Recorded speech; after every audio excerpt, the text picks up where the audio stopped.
তো hello viewers, আসসালামু আলাইকুম। আজকে একটি নতুন ভিডিও নিয়ে আপনাদের সামনে হাজির হয়ে গেলাম।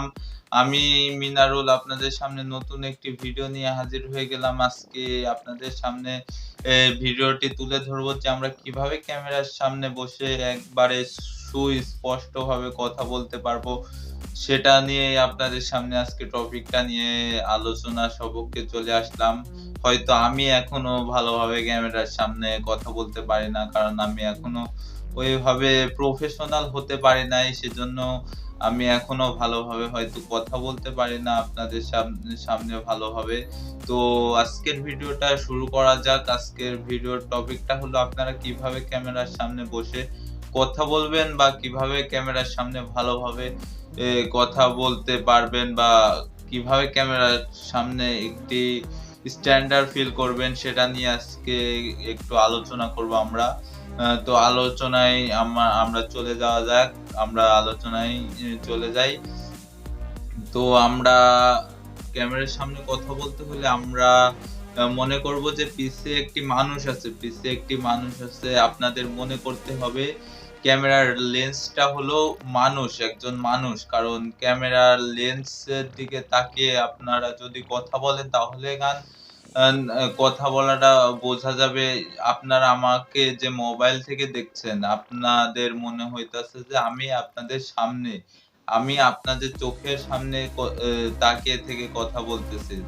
সেক্ষেত্রে আপনারা বুঝতেই পারছেন আমি ক্যামেরার লেন্সের দিকে তাকিয়ে আছি। তাছাড়া আমি যদি মোবাইল স্ক্রিনের দিকে বা অন্যদিকে তাকিয়ে থাকতাম তাহলে আপনারা কখনোই আমাকে আপনাদের দিকে তাকিয়ে থাকতে দেখতে পারতেন না। আপনাদের তখন মনে হতো আমি যদি স্ক্রিনের দিকে তাকিয়ে থাকতাম তাহলে আপনাদের মনে হতো যে আমি হয়তো টেরা এরকম মনে হতো। মানে একটু চোখ বাঁকানো বাট মানে বাংলায় যেভাবে বলে আঞ্চলিক ভাষায় টেরা বা এমন কিছু বলে, এমন মনে হবে আপনাকে।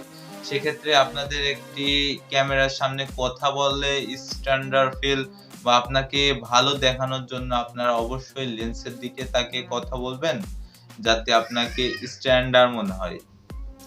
আর ২ নাম্বার টপিকটা হলো আমরা কিভাবে ক্যামেরার সামনে একটি ভালোভাবে কথা বলতে পারি।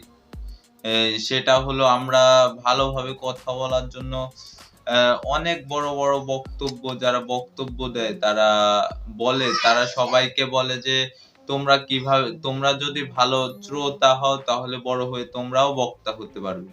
সেটা আমাদের অনুসরণ করতে হবে। কারণ আমরা শ্রোতা যদি হতে পারি ভালো তাহলে আমরা বক্তা হতে পারবো।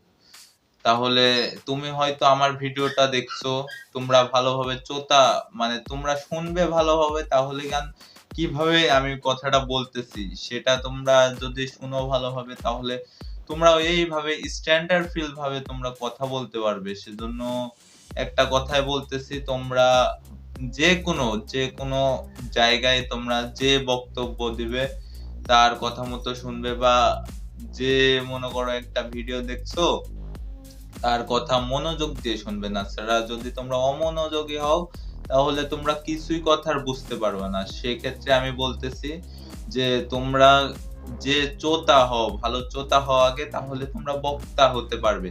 সেক্ষেত্রে তোমরা যদি ভালোভাবে শোনো তাহলে তোমরা বক্তব্য ভালোভাবে দিতে পারবে বা ক্যামেরার সামনে ভালোভাবে কথা বলতে পারবে।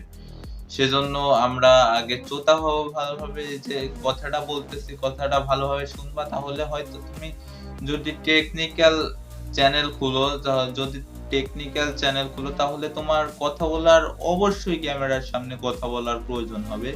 সেক্ষেত্রে তোমরা অবশ্যই টেকনিক্যাল বিষয়ের চ্যানেল খুললে তোমরা শ্রোতা তো আরো বেশি ভাবে হওয়ার দরকার। আ আ আজকে কথা আর বাড়াচ্ছি না। ভিডিওটি লং হয়ে যাবে অনেক।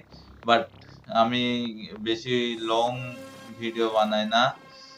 এজন্য তোমাদের আজকে এ পর্যন্তই। তোমরা যদি পরবর্তীতে ভিডিও চাও, আমি ভিডিও দিতে রাজি আছি। আর আরেকটি কথা ভিডিও শেষ করার আগে বলে যাচ্ছি যে তোমরা যদি নতুন দর্শক হও তাহলে অবশ্যই চ্যানেলটি সাবস্ক্রাইব করবা। আর লাইক, কমেন্ট, শেয়ার করতে কোনো মতে ভুলবা না। কারণ আমাদের মতো আরো অনেক ইউটিউবার আছে যারা অনেক ভালো, ভালো কথা শুনতে চায় যে আমরা যেন মোটিভেট হই এমন কথাবার্তা শুনতে চাই YouTube এ টিউটোরিয়াল দেখে সেটা আমরা এখান থেকে আমরা এই চ্যানেলের মাধ্যমে প্রচার করব। তোমরা অবশ্যই দেখলে দেখতে পারো মোটিভেট। আর অনেকেই ডিমোটিভেট করে যে YouTube খোলা অনেক YouTube খুলে টাকা উপার্জন করা অনেক কষ্টের বাট এটা কষ্টের না। এটা তোমার নিজের মানে একটি হচ্ছে তোমার নিজের একটা ধৈর্যর প্রয়োজন। কারণ ধৈর্য না থাকলে কোনো কিছু সম্ভব নয়। দেখো একটা কাজ করতে গেলে তোমার কত কষ্ট হয়। এখানে তো কষ্ট লাগতেছে না। এখানে তোমাদের ধৈর্য, কষ্ট হবে তোমাদের ভিডিও বানানোর জন্য যেটুকু কষ্ট প্রয়োজন হয় সেটুকু হবে।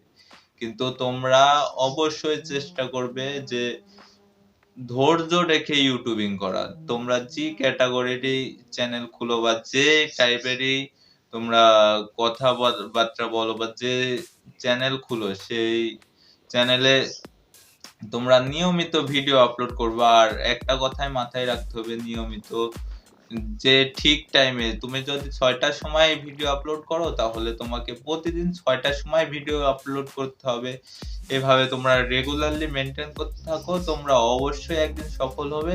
আজকের মতো এ পর্যন্তই। তো বিদায়। আজকের মতো বাই।